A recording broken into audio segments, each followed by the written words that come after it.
بسم اللہ الرحمن الرحیم لا اقسم بهذا البلد وانت حل بهذا البلد ووالد وما ولد لقد خلقنا الانسان في كبد أيحسب أن لن يقدر عليه أحد يقول أهلكت مالا لبدا أيحسب أن لم يره أحد ألم نجعل له عينين ولسانا وشفتين وهديناه النجدين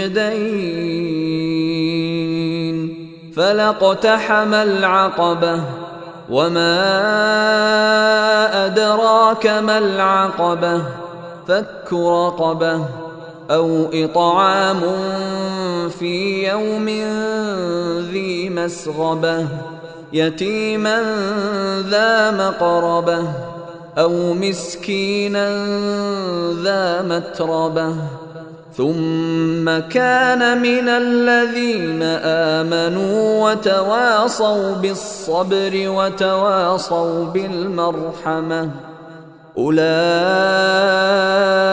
أصحاب الميمنة والذين كفروا بآياتنا هم أصحاب المشأمة علیہم نار مؤصدہ۔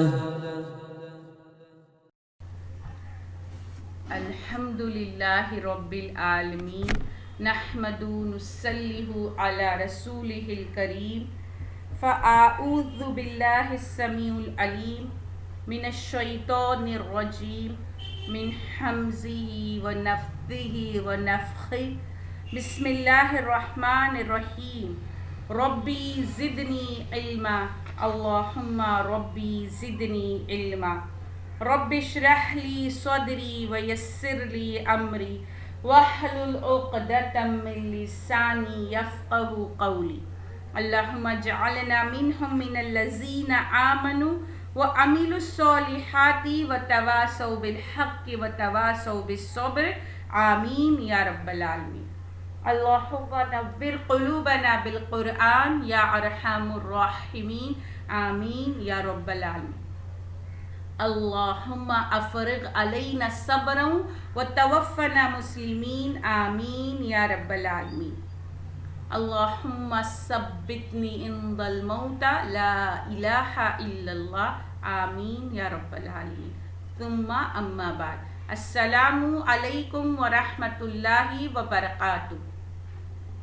تمام طرح کی تعریفیں اس واحد معبود برحق اللہ عز و جل کو لائق و زیبا ہے جس نے ہمیں مسلمان بنا کر پیدا کیا۔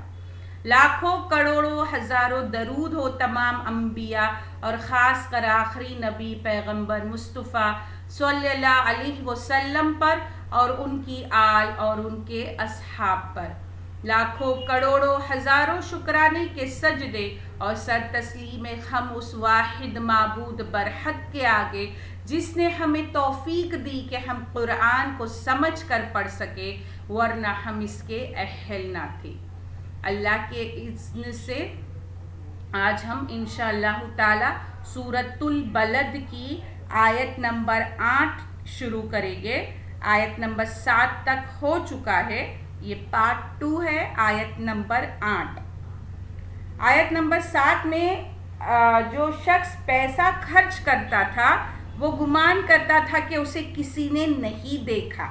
اب یہاں اللہ سبحانہ وتعالیٰ اس کے اس سوال میں سوال کرتے ہیں، اور سوال سے شروع ہوتی ہے یہ آیت استفہام سے، کیا، لم نہیں، نجعل ہم نے بنائے، لہو اس کے لیے، عینین دو آنکھیں۔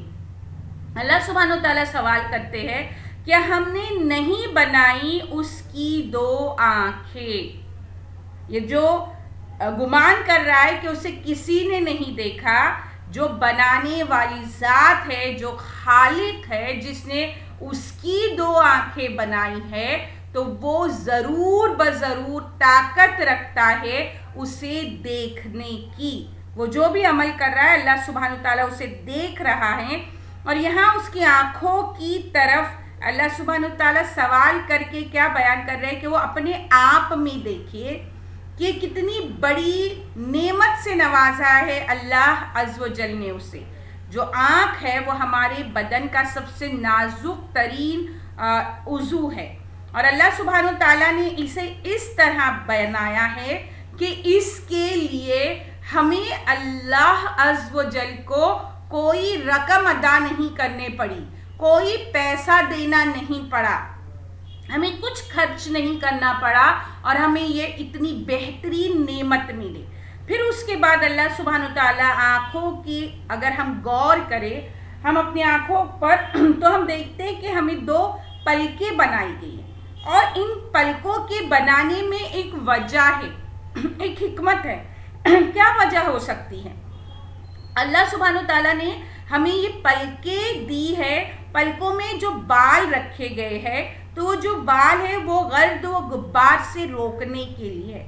پھر اس کے بعد اللہ سبحانہ وتعالیٰ نے جو ہمیں پلکیں دی تاکہ ہم کوئی مضر چیز آئے تو فوراً ہماری آنکھیں بند ہو جاتی ہے، تاکہ ہمارے آنکھوں کو پروٹیکشن ملے، ہماری آنکھوں کی حفاظت ہو۔ پھر اس کے بعد اللہ سبحانہ وتعالیٰ نے آنکھوں کے اوپر جو بھویں رکھے ہیں، تو جو بھووں کی جو ہڈی ہے وہ اوپر ہے، اور جو گال کی ہڈی ہے وہ اوپر ہے، اور آنکھوں کو اندر بنایا گیا ہے۔ یہ دونوں ہڈیوں کو اوپر رکھ کے اللہ سبحانہ وتعالیٰ نے آنکھوں کو اس طرح فٹ کیا ہے کہ وہ اگر ہم جو ہے منہ کے بل گر بھی جاتے ہیں کبھی، تو کیا ہوگا، ہماری آنکھ کو حفاظت ہو، کوئی بھی چیز ڈائریکٹلی ہماری آنکھوں کو نقصان ہارم نہ پہنچا سکے۔ اس طرح اللہ سبحانہ وتعالیٰ نے بہترین حکمت سے، بہترین کاریگری سے ہماری آنکھوں کو محفوظ کیا ہے، اور اس میں اتنی بڑی قوت اور اتنی بڑی طاقت دی کہ ہم ان آنکھوں سے اللہ سبحانہ وتعالیٰ کی نشانیوں کو آفاق میں دیکھیں اور خود اپنے اندر انفس میں جھانکیں۔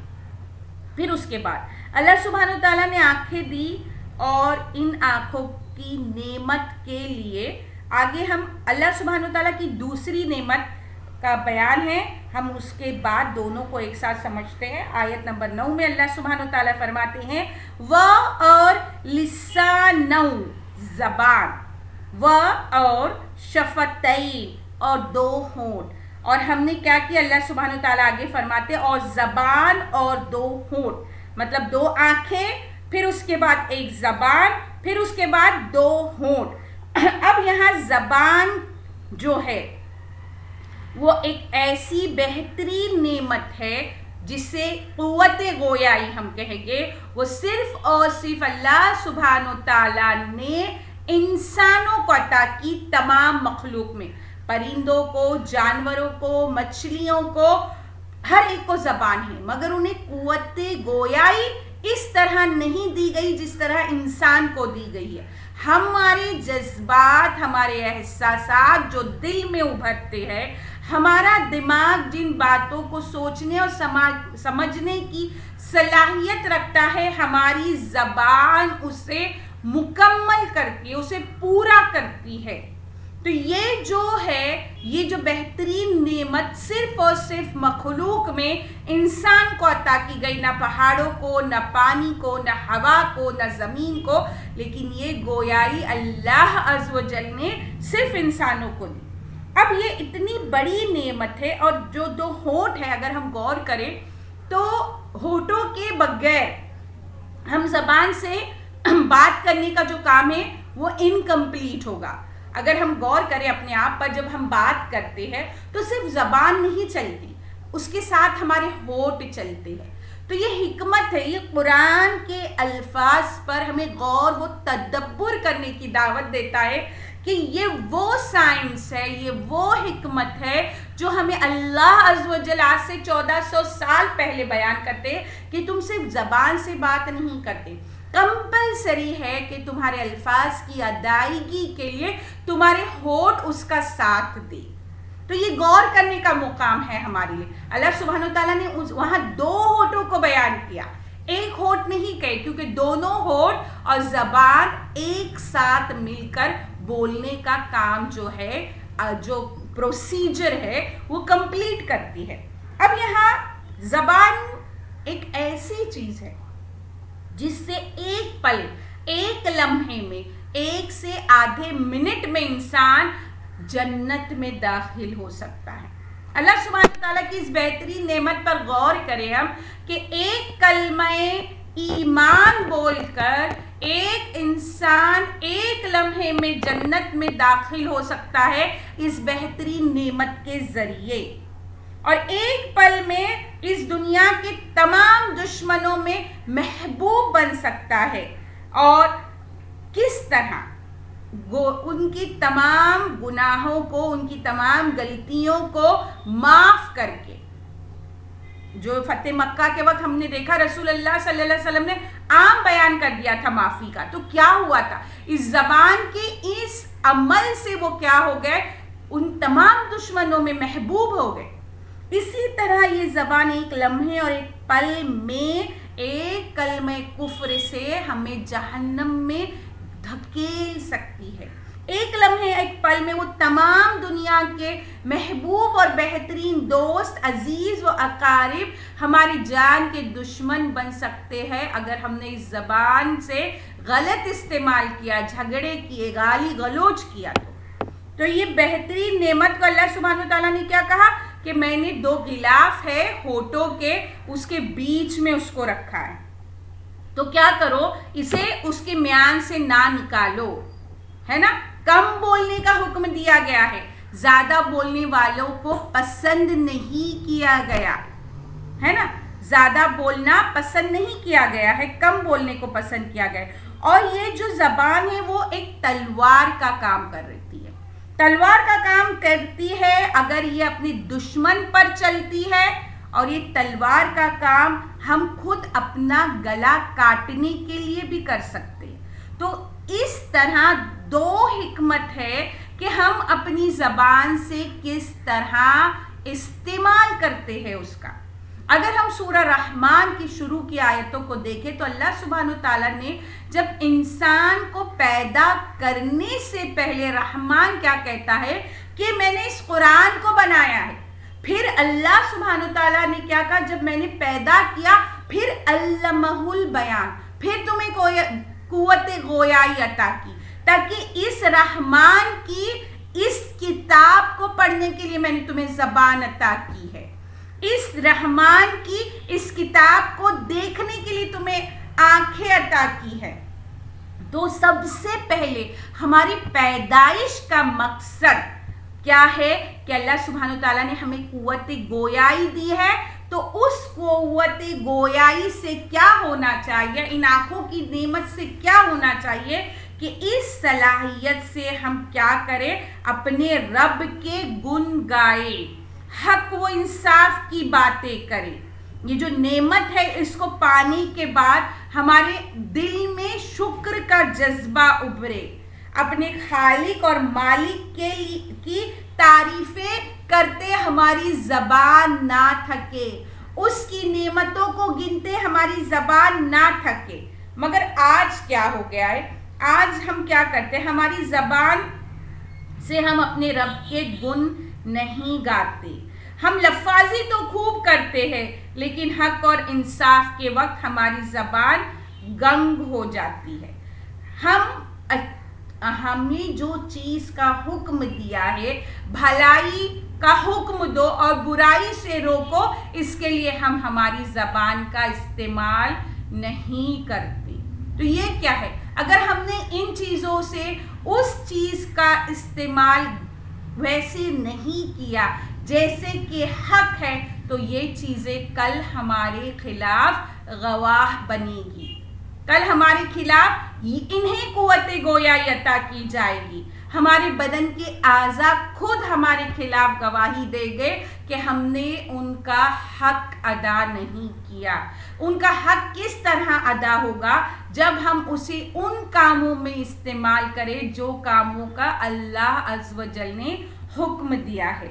آگے اللہ سبحانہ وتعالیٰ وہ کام جو بتائے گئے ہیں کیا کام کرنا ہے اس کے لیے آیت نمبر 10 میں بیان کرتے ہیں، وہ اور ہدیناہ، ہم نے دکھائے اسے نجدین، دو راستے۔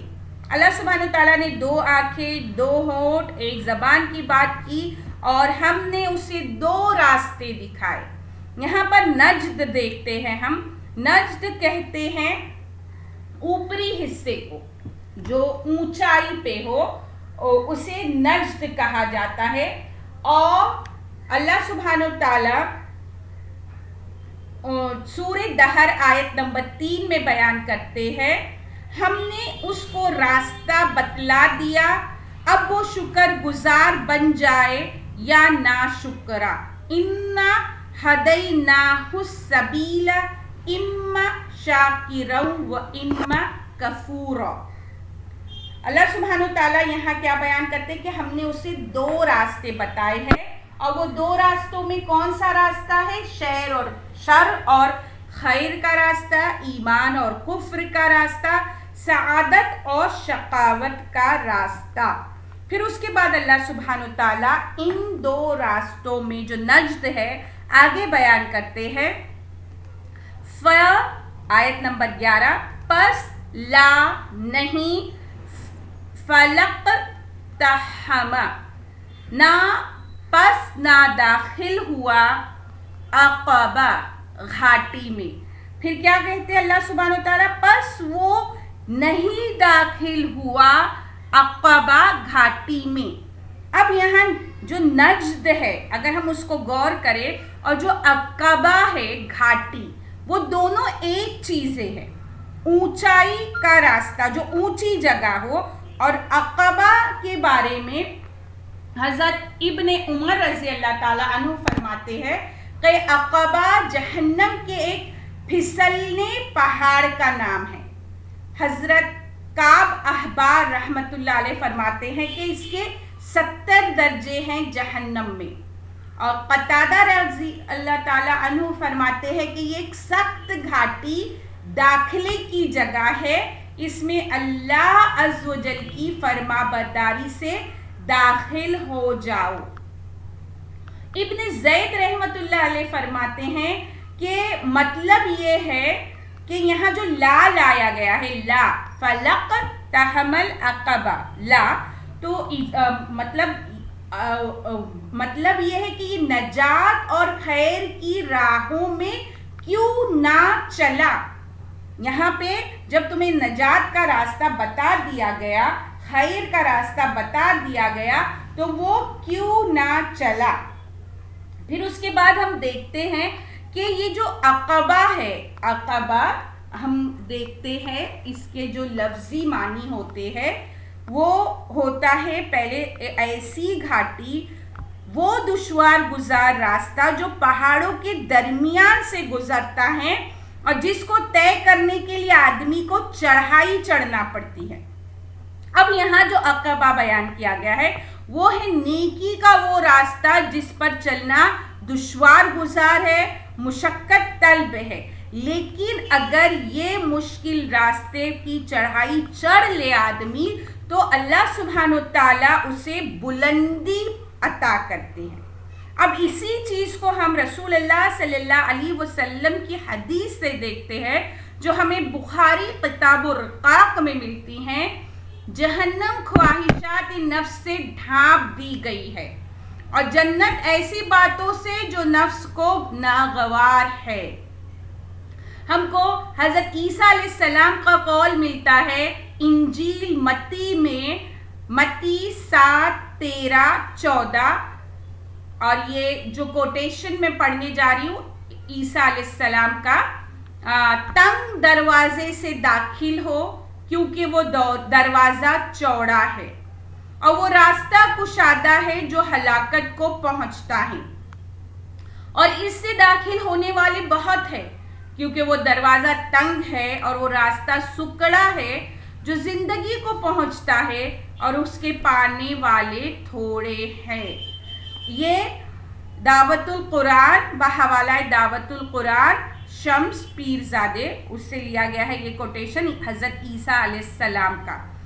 تو یہاں پر کیا ہو رہا ہے کہ یہ جو گھاٹی ہے اس پہ جو چلنا ہے بہت کٹھن ہے، اور اس کٹھن راستے میں کیا کرنا ہوگا، تم کو مال کی قربانی دینی ہوگی، تم کو تمام عیش و عشرت کی قربانی دینی ہوگی، تم کو قدم قدم پہ پریشانیاں اور مصیبتوں کو جھیلنا ہوگا۔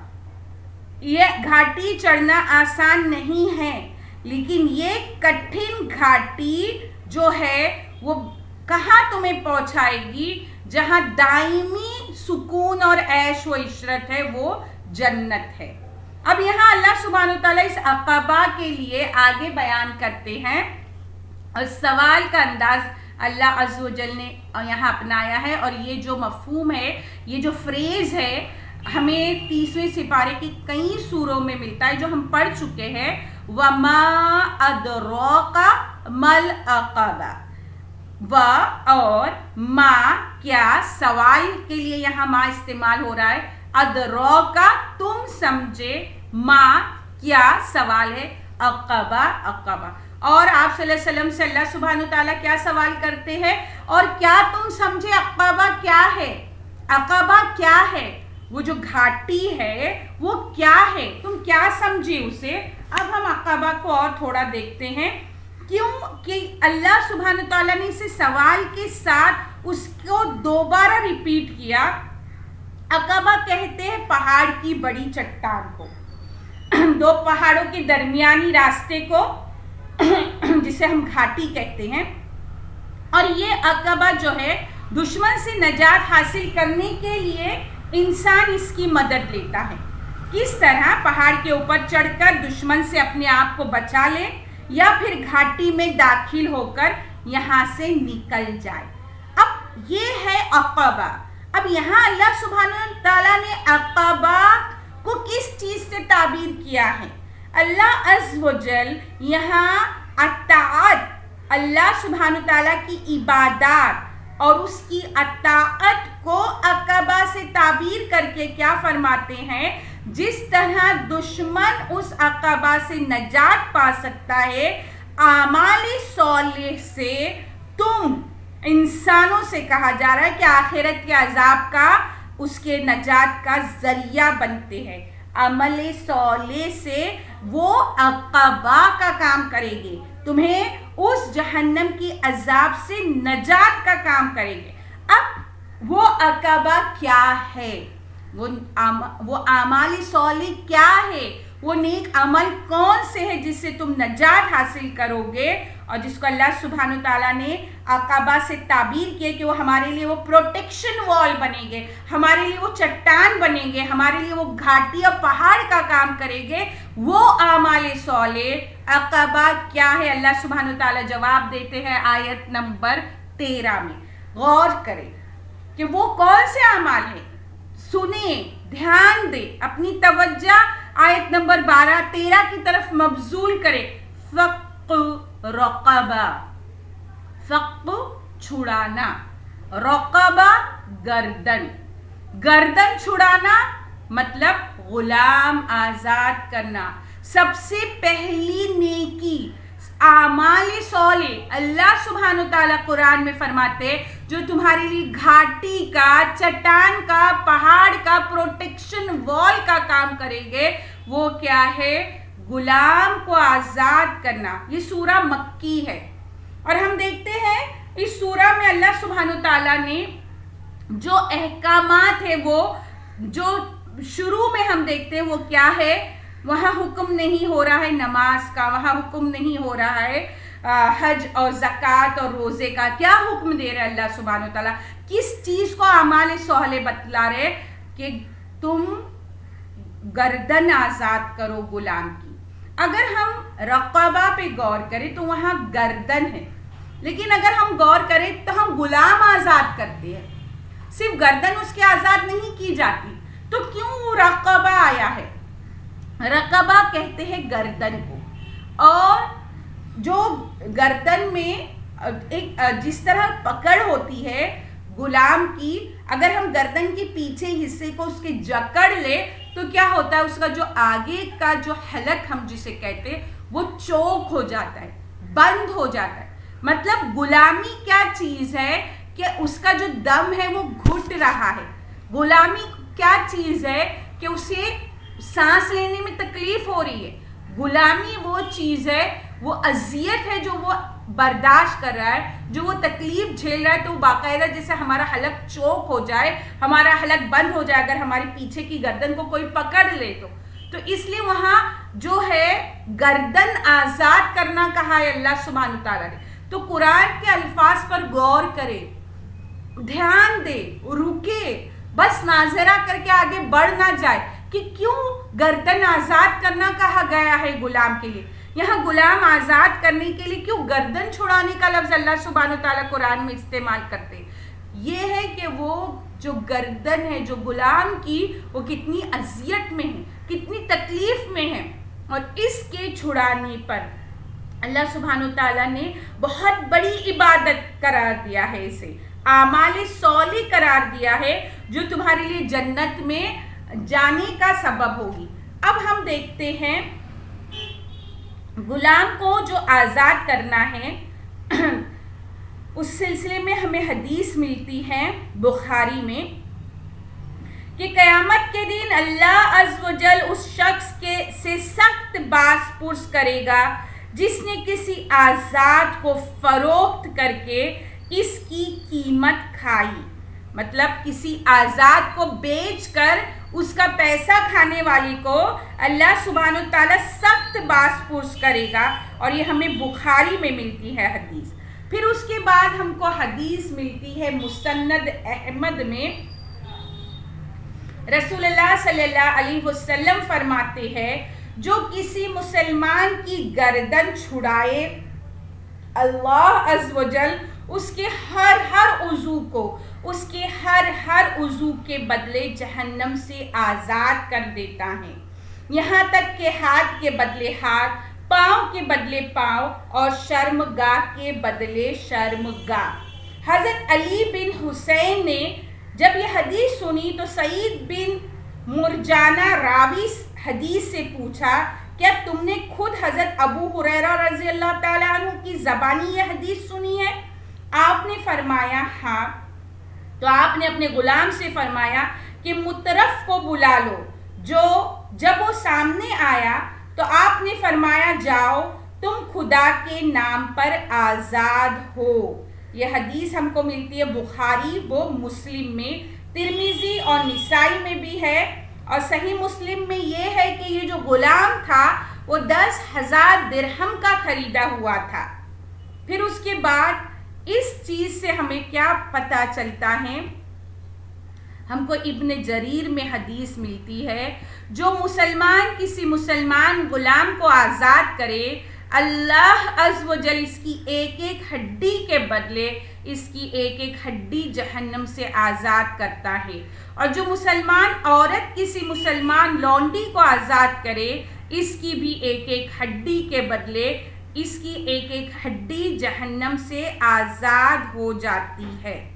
پھر مسند احمد میں ہم کو ایک اور حدیث ملتی ہے، جو شخص اللہ عز و جل کے ذکر کے لیے مسجد بنا دے، اللہ سبحانہ وتعالیٰ اس کے لیے جنت میں گھر بناتا ہے. اور جو مسلمان غلام کو آزاد کرے، اللہ عز و جل اسے اس کا فدیہ بنا دیتا ہے اور اسے جہنم سے آزاد کر دیتا ہے.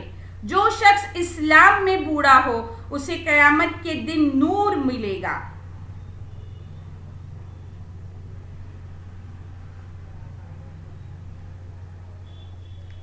تو یہاں پر جو ہے ہم کو غلام آزاد کرنے کی جو ہے اہمیت کا اندازہ ہوتا ہے.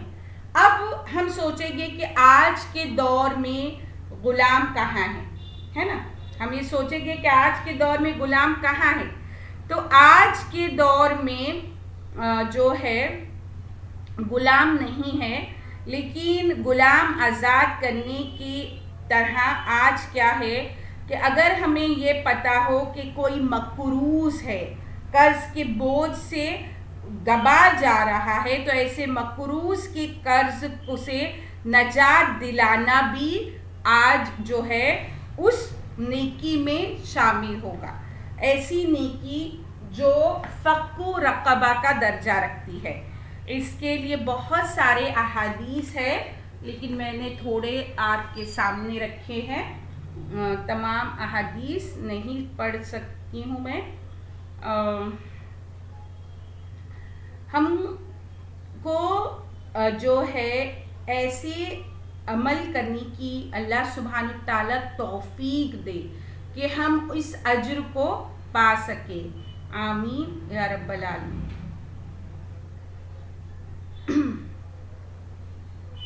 پھر ہم دیکھتے ہیں کہ یہ جو نیکی ہے غلام کو آزاد کرنا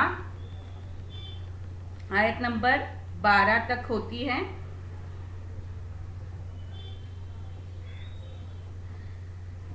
یہاں پر ہم آج کی اس کلاس کو ختم کرتے ہیں. پھر اس کے بعد ہم کل انشاءاللہ تعالی آیت نمبر 14 سے شروع کریں گے جو عقبہ کے تعلق سے نیکی میں، جس کے لیے نیکی نمبر 2 ہم کہہ سکتے ہیں. پہلی ہے گردن آزاد کرنا، اس کے بعد جو دوسرا عمل صالح اللہ سبحانہ وتعالیٰ بیان کرتے وہ آیت نمبر 14 میں آئے گا. وہ انشاءاللہ تعالی ہم کل کرتے ہیں. تو اللہ سبحانہ وتعالیٰ سے دعا ہے کہ قرآن کے ہر لفظ کو ہم اس کی پوری گہرائی کے ساتھ، اس کی پوری سنجیدگی کے ساتھ سمجھ سکے اور اس کو اپنی زندگی میں عمل میں لا سکے. اللہ سبحانہ وتعالیٰ سے دعا ہے کہ ہم کو بولنے سے زیادہ عمل کرنے کی توفیق عطا فرما، قول اور فعل کے تضاد سے بچا، اور جو کچھ ہم پڑھے سمجھے اس کے مطابق کما حق کہو، اس کا حق ادا کرنے والا بنا. اور یہ قرآن کو ہمارے لیے ایک بہترین خوبصورت شکل میں آنے والا وہ عمل صالح بنا جو ہمارے ساتھ ہماری قبر میں ہو اور جو ہمارے ساتھ ہمارے لیے حشر میں ہو. اور اس قرآن کو ہمارے لیے وہ سایہ بنا جب روز حشر کوئی سایہ نہ ہو. تو یہ قرآن ہمارے لیے وہ سائے کا کام ہو. اللہ سبحانہ وتعالیٰ اس کے ہر لفظ، ہر آیات، ہر چیز کو دل میں ہمارے اتار دے، اس کو ہماری زندگی میں داخل کر دے اور اس کے مطابق ہمیں عمل کرنے کی توفیق عطا فرما. آمین یا رب العالمین. وآخر الدعوانا الحمدللہ رب العالمین. السلام علیکم ورحمۃ اللہ وبرکاتہ. بسم اللہ الرحمن الرحیم. سبحانک اللہم نشہد ان لا الہ الا انت نستغفرک ونتوب الیک. ربنا تقبل منا انک انت السمیع العلیم وتب علینا انک انت التواب الرحیم. والعصر ان الانسان لفی خسر الا الذین آمنوا وعملوا الصالحات وتواصوا بالحق وتواصوا بالصبر. آمین یا رب العالمین.